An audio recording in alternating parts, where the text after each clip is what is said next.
9 दिसंबर की रात को जीएमएस रोड की अलकनंदा एनक्लेव कॉलोनी में ओएनजीसी से रिटायर्ड इंजीनियर 75 वर्षीय अशोक कुमार गर्ग की हत्या पर दून पुलिस ने पर्दा उठा दिया है। इस हत्या के पीछे दो व्यक्तियों का हाथ सामने आया है, जो किराए का कमरा देखने के लिए रिटायर इंजीनियर के घर में दाखिल हुए थे। उस दौरान उन्होंने मेज पर रखी मकान मालिक की बैंक पासबुक देखी और उस पर दर्ज रकम से उनका ईमान डूब गया। अशोक कुमार गर्ग की हत्या के आरोप में पुलिस ने नवीन कुमार चौधरी निवासी खेड़ी थाना दरौला जिला मेरठ उत्तर प्रदेश, वर्तमान निवासी माउंट फोर्ट एकेडमी के पास इंदिरा नगर वसंत विहार और अनंत जैन निवासी बड़े मंदिर के पास जैन मोहल्ला बड़ौद जिला बागपत उत्तर प्रदेश, वर्तमान निवासी अलकनंदा एनक्लेव जीएमएस रोड को गिरफ्तार कर लिया है। आईटी गढ़वाल ने घटना का पर्दाफाश करने वाली पुलिस टीम को 25,000 रूपए का इनाम देने की घोषणा की है।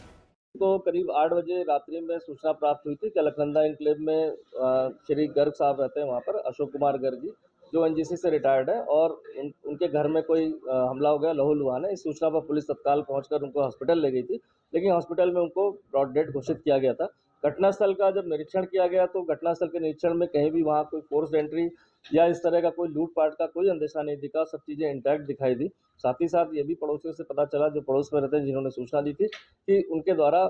श्री गर्ग जी को कुछ कराहने चिल्लाने की आवाज़ सुनाई दी थी, और साथ ही साथ कोई व्यक्ति वहाँ पर ऐसा लग रहा था कोई पासवर्ड की बात कर रहा था। चूँकि ऐसी बात आई थी, प्रथम दृष्टया जितनी भी पूछताछ वहाँ हो पाई थी, और ये बताया गया कि जब कॉलोनी के लोग वहाँ इकट्ठा हुए तो गेट के बाहर तो 2 व्यक्ति जो है वहाँ से पीछे से कूदकर, जो प्लॉट बने हुए वहाँ से भाग गए। इस सूचना के आधार पर जितनी भी पूछताछ थी उनके परिजनों से भी बात की गई, लेकिन कहीं भी कोई रंजिश, कोई प्रॉपर्टी डिस्प्यूट या अन्य कोई ऐसी बात नहीं पता चल पाई थी कि जिससे लग रहा हो कि क्या मोटिव है। चूँकि लूट का मोटिव भी घटनास्थल को देखकर कहीं से नहीं लग रहा था कि कोई खंगालने की बात आई हो, कोई चीज़ चेक की गई हो।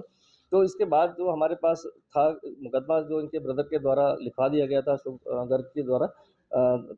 इसके अलावा जो हमें वहाँ सबसे महत्वपूर्ण बात ये पता चली थी कि वहाँ पर पुताई का काम चल रहा था, और वहाँ पर कमरा देखने के लिए लोग जैसे आजकल रेंट पर देते हैं, सबलेट का बोर्ड भी लगाया था, और इसके अलावा लोग वहाँ आते रहते हैं। इस आधार पर पुताई वालों से भी पूछताछ की गई तो उनके द्वारा बताया गया कि हाँ, यहाँ पर लोग आते रहते हैं, और दिन में भी 2-3 1-2 फैमिलीज़ वाले 1-2 लड़के भी आए, और वो अपना कमरा देखकर किराए का बारे में बात करके चले गए।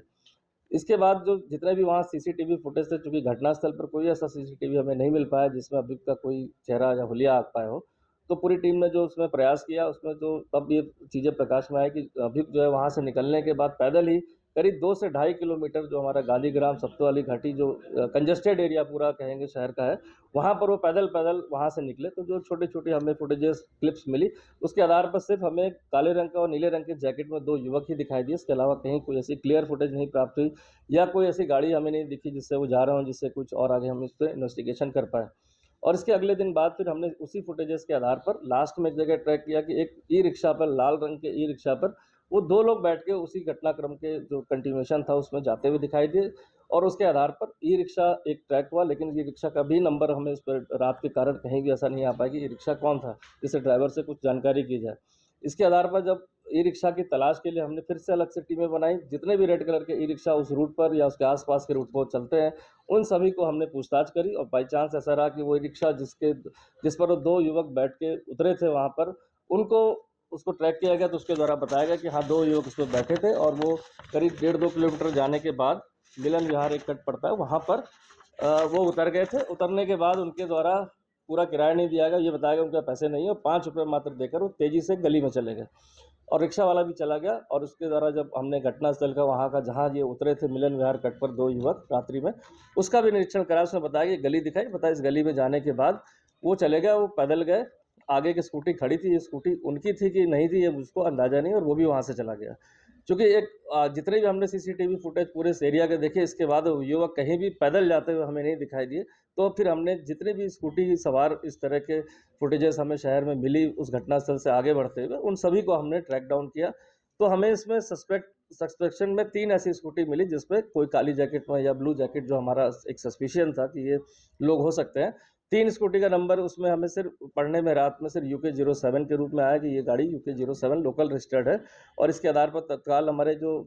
गाड़ी की पहचान कराई गई, तो गाड़ी की पहचान जो हुई वो टीवीएस का जुपिटर मॉडल एक है, ग्रे कलर का, वो आया। और इसके आधार पर फिर हमें 6 जो यहाँ पर हमारे जो टीवीएस के शोरूम है, वहाँ पर टीमों को भेजा गया। वहाँ से पूरा डेटा निकाला गया कि यूके 07 नंबर की जुपिटर इस कलर की कितने लोग को यहाँ पर सेल हुई है। तो चांस की बात है कि 125 लोग के करीब हमें ऐसे नंबर आए इसमें, जितने जो उस कलर की स्कूटी और मॉडल को यहाँ पर UK 07 पर रजिस्टर्ड किया गया था। उस रजिस्ट्रेशन के आधार पर हमने सभी के जो है डिटेल निकाले, सभी टीमों को उनको वेरीफाई करने के लिए भेजा। जिनके नंबर्स उसमें लिखे हुए, तो नंबरों को हमने उसकी CDR के हिसाब से एनालिसिस किया, तो उसमें हमें 2 नंबर ऐसे संदिग्ध मिले जो कहीं न कहीं हमारे घटनास्थल के आसपास जो है उनका पाया गया। उसके आधार पर हमने दोनों स्कूटियों को वेरीफाई करने के लिए फिर टीम लगाई। तो एक स्कूटी वेरीफाई हुई जो कोई लड़की जो चलाती थी, एक स्कूटी वेरीफाई हुई जो मॉन्टफोर्ड स्कूल इंदिरा नगर के पास वो खड़ी हुई एक पार्क के पास दिखाई दी, जहाँ और भी बहुत सारी गाड़ियाँ खड़ी थी, और 100-150 वहाँ फ्लैट हैं जहाँ पर लोग रहते हैं किराए पर, ज़्यादातर लोग रेंट पर रहते हैं। इसके आधार पर हमने एक एरिया आइडेंटिफाइड किया कि कहीं न कहीं